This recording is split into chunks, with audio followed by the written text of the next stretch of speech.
That's Sanjay Singh's wife saying that Sanjay Singh and Arvind Kejriwal are now out of jail. She's hoping that the same can happen to Manish Sisodia as well. Remember, the Aam Aadmi party has been facing a lot of legal trouble. Now, the critical question at this moment is what impact does this have on elections 20th May, 25th, and then on the 1st of June. Ashutosh joins us. Ashutosh, given that there is less time left in the Delhi campaign, there's still some time to go for Punjab. What impact do you think Kejriwal's release at this juncture in the campaign can potentially have on what happens in Delhi and the Lok Sabha elections? I think, Rahul, this is going to be a huge impact on the Delhi election as well in the Punjab election for the simple reason because Arvind Kejriwal is a master of communication and he's next only to Narendra Modi. So just after getting out of the jail, look what kind of words he has used. He has used that it's a dictatorship. He has spoken that he will go to Hanuman temple and unke darshan karenge. Now, if we relate these two things, this makes clear sense that he doesn't want to. He's already speaking politics. He's already speaking in terms of electoral politics, and that's what matters.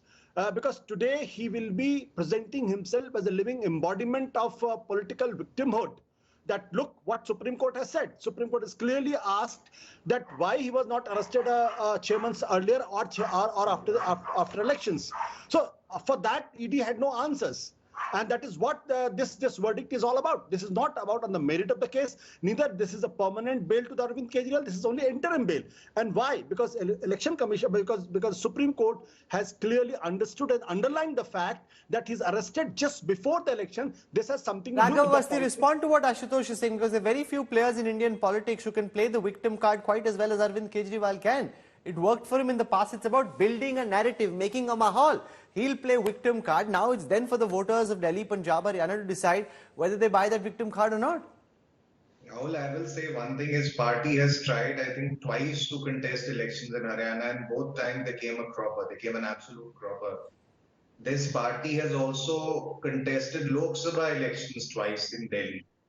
And they drew their tally the combined tally over these two Lok Sabha elections was 0. So I think we are giving him way too much importance. Yes, he is slightly relevant in Punjab. And even in Punjab now, I think his government is facing huge headwinds in the form of anti-incumbency because everybody is sick of his government. One last point I would like to make, it's all very well to cherry pick what the Supreme Court has said. We should also look at the operative part of the Supreme Court's order. The operative part of the Supreme Court's order is very clear that he's not supposed to influence witnesses. That is the first thing. No, but Ashutosh, you've run campaigns yourself. You've fought an election.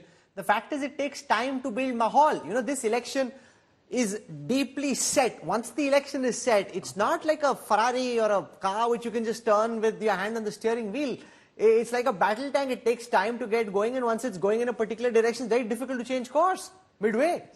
See, Rahul, the 2 points. One point is simple that 2 months back, nobody had given any chance to the India alliance. The election has completely changed. Today, Mr. Modi is defending. BJP is. I'm not saying whether he's going to win. That's a different fact altogether. Second point is, I agree up to a certain point to what Raghav has said, that Aam Aadmi Party alone is not a national alternative, and the Punjab and the Delhi voters have shown this. But today, Aam Aadmi Party is part of an alliance which is projecting itself as a national alternative.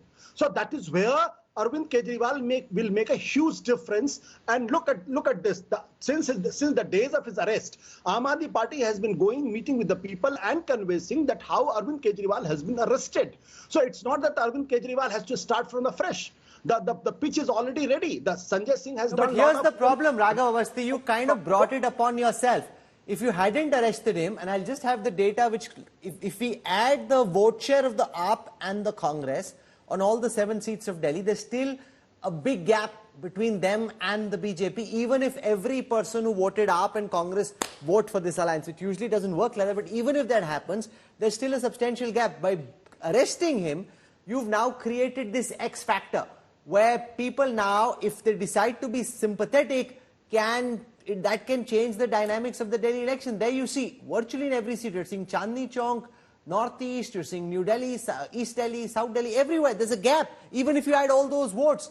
And now suddenly there's an X factor, and we've seen in Delhi, between Assembly and Lok Sabha, there's a high transferability of votes between BJP and AAP to BJP. So there are lots of people who are used to voting both for AAP and BJP, suddenly you've created uncertainty, which from a media perspective is great, with a fantastic story, makes the election very exciting. And you know, now Akshay Marathe and his team has to fight, you have to fight, but you've really brought this upon yourself. I don't think I would say that. Like, if you look at, as you correctly pointed out, you look at the 2019 results, the BJP polled, I think, 52 or 53% of the vote in Delhi. So, had it been a wave election, like I always say that in wave elections, that's when this 5 percentage point drop or swing happens, right? So, this is definitely not a wave election. And I will keep repeating this, Mr. Kejriwal is not a contender for Prime Ministership. He was never a contender for Prime Ministership. What he did by conceding... No, forget being a contender for Prime Ministership, boss. You're fighting right now for every seat. In Delhi, Punjab, Haryana, there's a fight. There's a real fight. You made that fight more complicated by first arresting him. Now in the middle of the campaign, obviously the plan didn't go as per schedule. He's been released on bail. Now you've got to fight in every seat. In Haryana, there are headwinds. In Punjab, in any case, it's largely AAP versus Congress. And in Delhi now, the battle is tougher than it would have been otherwise. I actually don't agree with this. Our investigating agencies are independent. All institutions in this country are independent. Had they not been independent, he would not have been granted bail. No, but the likes of Ashutosh and many others keep saying, you know, institutions are finished, courts have been bought out. Now suddenly in the middle of the campaign, he gets bail. If the government could fix it, you know, this wouldn't have happened. So this whole tirade that happens, Ashutosh, again and again, that the courts are bought out, sab bike hue hain ji, sab mile hue hain ji. You know, when you win an election when in Karnataka, Telangana, Himachal Pradesh, then suddenly the institutions don't seem so unfair and the machine seems to work, and suddenly Supreme Court seems to work because he's got bail. कुछ लोग नहीं मिले हुए हैं अभी भी राहुल कुछ लोग नहीं मिले हुए हैं. See, I'll give a very simple statistics. How the Aam Aadmi Party suddenly becomes very relevant. You look at the Punjab data. Punjab Assembly elections, Aam Aadmi got Assembly elections 24% vote share. 24% vote share, the principal opposition political parties. But when it comes to the parliamentary election, Aam Aadmi Party vote share dips drastically from 24% to 7%. So that means that the people don't think that Aam Aadmi Party is a national alternative in the national election. No, but in Punjab, the battle is AAP versus Congress. It's a very different battle. They're breaking each other's heads. Punjab is a virtual neighboring state of Delhi. It's very close. And therefore, it's not so easy. It's not as simple as you're making it seem, Ashutosh. There are very serious internal contradictions at play. Agreed. There are internal contradictions. I'm not denying that. But look at in Punjab. Where is BJP? Where is Akali Dal today? Are they a formidable force? Can they present a serious challenge to the Aam Aadmi Party in the Congress? But then no. Both are fighting for their survival. Despite poaching so many Congress leaders from the Congress, BJP is today almost irrelevant in the Punjab politics. Can I without Okay.